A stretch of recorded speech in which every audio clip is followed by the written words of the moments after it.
Motors 24 garage. और ये जो वीडियो जा रही है वो यूट्यूब पे जा रही है। बेसिकली मैं जो क्लिप्स बनाता हूँ थोड़ी छोटी छोटी, वो इंस्टाग्राम पे बनाता हूँ, लेकिन आजकल मैं इंस्टाग्राम पे भी एक्टिवेट नहीं हूँ, तो उसके लिए सॉरी। बट ये जो एक फुल लेंथ वीडियो है, ये प्रॉपर एक मेजर जो है, कहते हैं कि इसका एक माइनर एक्सीडेंट हुआ था। HF डीलक्स, हीरो की HF डीलक्स है, BS4 मॉडल है, तो जो कि इसका एक माइनर सा एक्सीडेंट हुआ था जिसमें इसकी जो शॉकर हैं दोनों वो कोलिड कर गए थे। तो गाड़ी क्या है ना, मतलब देखो अलाइनमेंट आउट है, ठीक है। दूसरी बात इसमें जो प्रॉब्लम है वो है कि ये लोड नहीं ले रही, मतलब कि जैसे मान के चलो आप 80 से ऊपर जाते हो और पीछे पिलियन बैठा हुआ है, 80 से अगर आप ऊपर जा रहे हो तो ये मतलब बुक बुक बुक बुक करके अपना दम तोड़ देती है, यानी कि वही मिसिंग करने लगती है, अपना पूरे पोटेंशियल पे जाके ये मिसिंग मारने लगती है। दूसरी बात है भाई, इसका जो चेन है वो कभी ल्यूब नहीं हुआ, मतलब ल्यूब मैंने किया था बट वो फिर से दोबारा से दिक्कत करने लगा है। और तीसरी जो प्रॉब्लम है भाई वो है इसका स्पार्क प्लग, वो आज तक चेंज नहीं हुआ है। गाड़ी जो चल चुकी है वो चल चुकी है 40,000 कुछ, मैं दिखाता हूँ आपको। गाड़ी चल चुकी है 40,367 किलोमीटर्स। तो अभी फिलहाल मैं करता क्या हूँ, मैं उतारता हूँ इसका टैंक, क्योंकि टैंक उतारने से क्या है ना, मतलब थोड़ा हाथ अच्छे से जाने लगेगा। वैसे मैंने इसका जो यहाँ पे एक पावर स्टार्ट वाला और जो वो बॉक्स आता है थोड़ा ग्लॉक ब्लॉक वाला, तो वो मैंने उतार दिया है। तो वो तो यार बहुत सिंपल है निकालना, ठीक है। तो मैं इसका टैंक उतारता हूँ।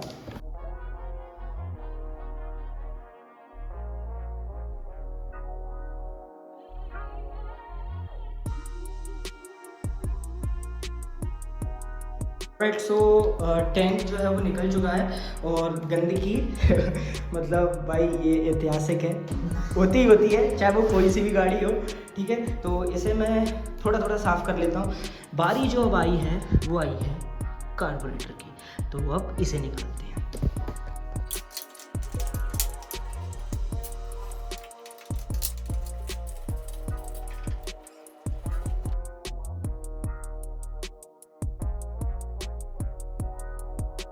तो भाई कार्बोरेटर जो है मैंने निकाल लिया और इसकी कंडीशन आप देख सकते हो, मतलब ठीक है, ऐसी कोई गंदी भी नहीं है, चल जाएगा, मतलब काम अगर चलाना चाहो। बस थोड़ी सी जो है वो है, मतलब हल्का फुल्का, तो ठीक है, इसे हम साफ़ कर देंगे और हमारा जो काम है वो चलने लगेगा, कोई समस्या नहीं है, ठीक है। तो इसके बाद हम जो डायग्नोस करेंगे वो है इसका स्पार्क प्लग, ठीक है। तो सबसे पहले मैं इसे वॉश करता हूँ अच्छे से, उसके बाद अपन आगे की बात करते हैं। मेक श्योर जब भी आप इसे पेट्रोल से वॉश करें तो ये जो ओरिंग है इसे आप ना छेड़ें तो ज़्यादा अच्छा है ना। तो थोड़ा थोड़ा पेट्रोल वॉश कर देंगे और कुछ नहीं है, जस्ट आपको करना क्या है, देखो मैं आपको बताऊँ। इस तरीके का एक कॉपर वायर आप लेंगे, ये बहुत ही पतला है, ठीक है। और उसके बाद जस्ट आपको इसके जो जेट है उन्हें साफ़ करना है और कुछ नहीं। ये देखो, ये अंदर से बाहर आया, ये देखो, है ना। तो इसी तरीके से आपको ये आइडल जेट और मेन जेट इसका साफ़ कर देना है।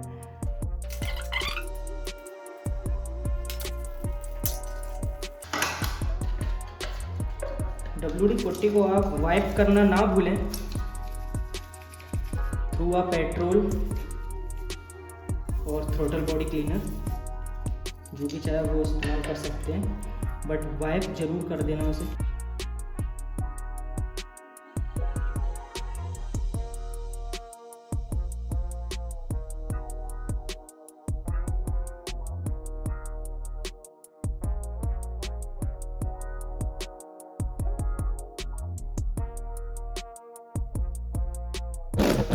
और आप देख सकते हो कुछ ये निकला हुआ है,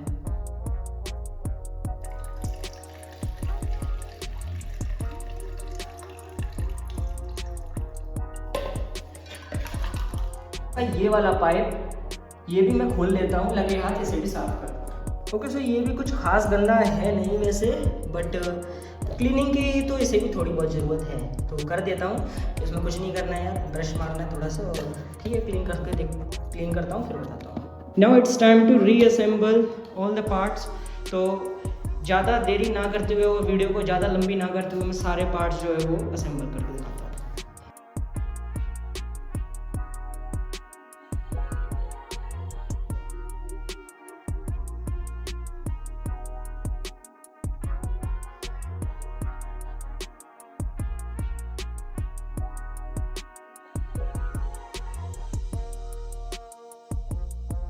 ओके, तो भाई सब कुछ मैंने लगा दिया है, टैंक, इसका जो कार्बोरेटर है वो सब लगा दिया है।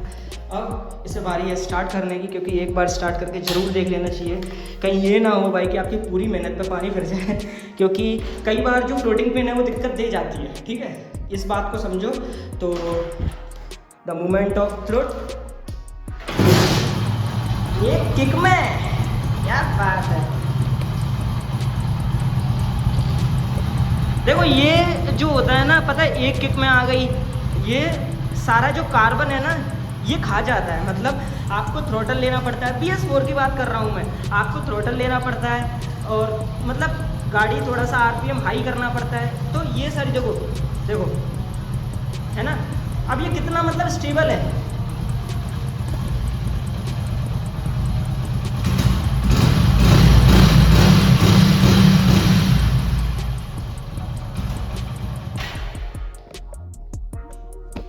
एक बार फिर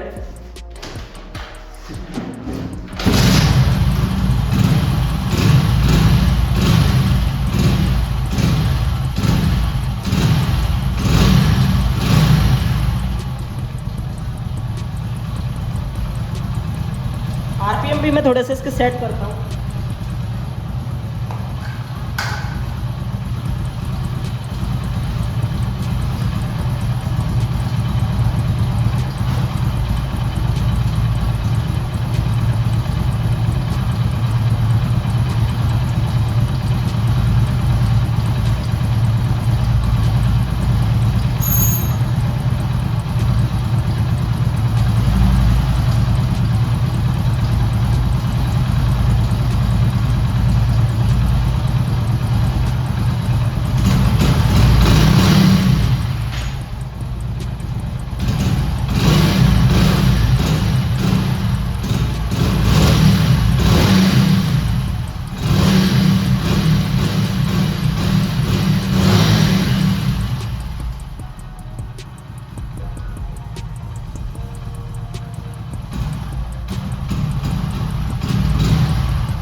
वो करेंगे इसका स्पार्क प्लग, क्योंकि मिसिंग की जो प्रॉब्लम है वो कुछ ज़्यादा ही है इसमें। लो भाई देख लो, ठीक है।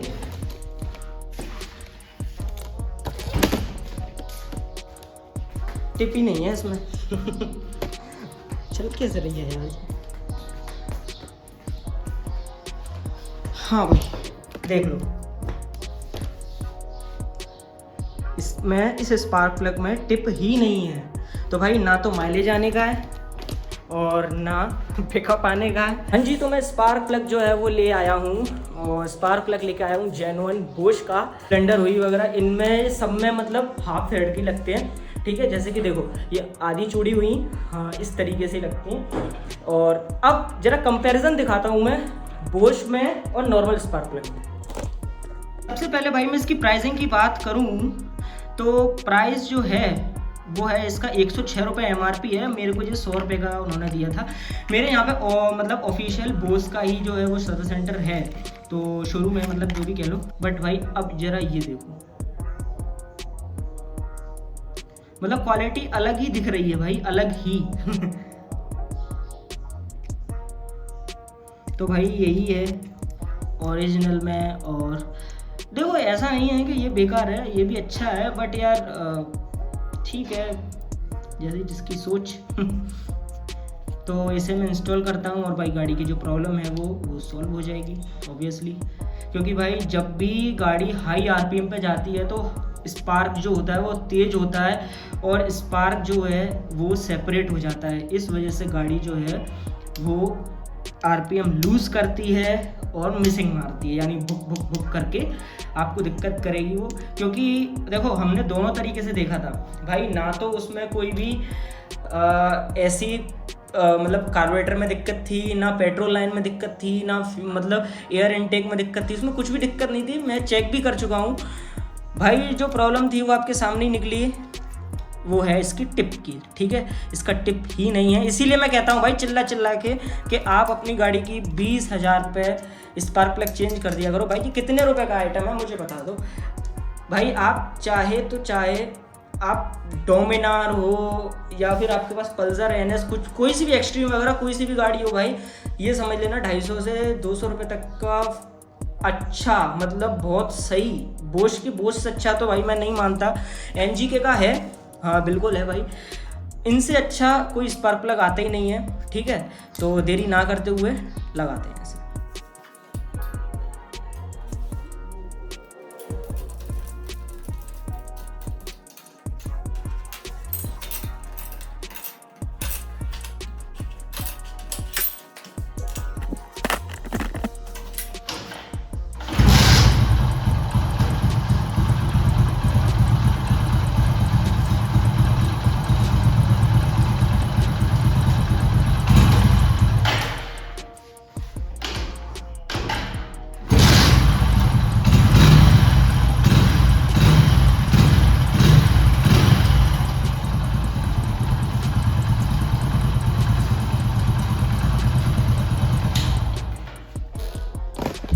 तो भाई मिसिंग की प्रॉब्लम तो इसकी जो है वो अब जा चुकी है, ठीक है।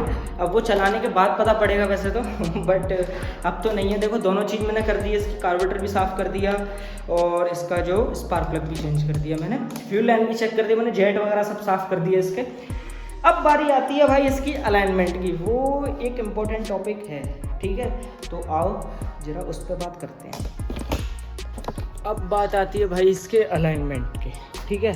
अलाइनमेंट का चक्कर ये है कि कुछ दिन पहले इसका एक माइनर सा एक्सीडेंट हुआ था जिसमें ये थोड़ी ज़ख्मी हो गई थी, यानी दिख रही है उतनी ही है तो इसका अलाइनमेंट जो है वो आउट है, यानी कि एक साइड हाथ पे बहुत ज़्यादा मतलब दबाव आ रहा है। तो उसके लिए आप देख सकते हो, मैं इसे सीधा करता हूँ थोड़ा सा।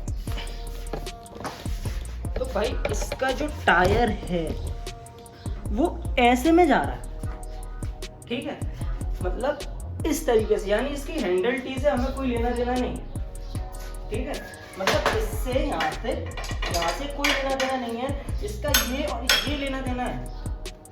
अब जो थोड़े से टेक्नीशियन होंगे ना उनको पता पड़ जाएगा। आप इस लाइन को देखो, ठीक है।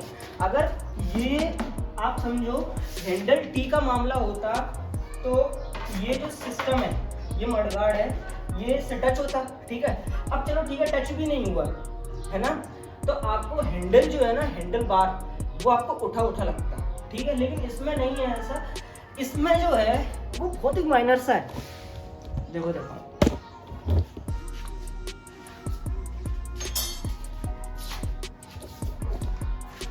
आप सबसे सही तरीका देखो किस तरीके से पहचान सकते हो, डस्ट कैप्स। आप ये जो देखो मैंने इसे लगाया और यहाँ पे मैंने थोड़ा सा निशान लगाया हुआ, यानी कि ये देखो 1 से थोड़ा सा पहले। अब ये देखो स्केल थोड़ा सही नहीं है इस वजह से, ठीक है, तो मेजरमेंट नहीं हो पा रहा है। अब वहीं पे हम थोड़ा उस वाले को देखते हैं।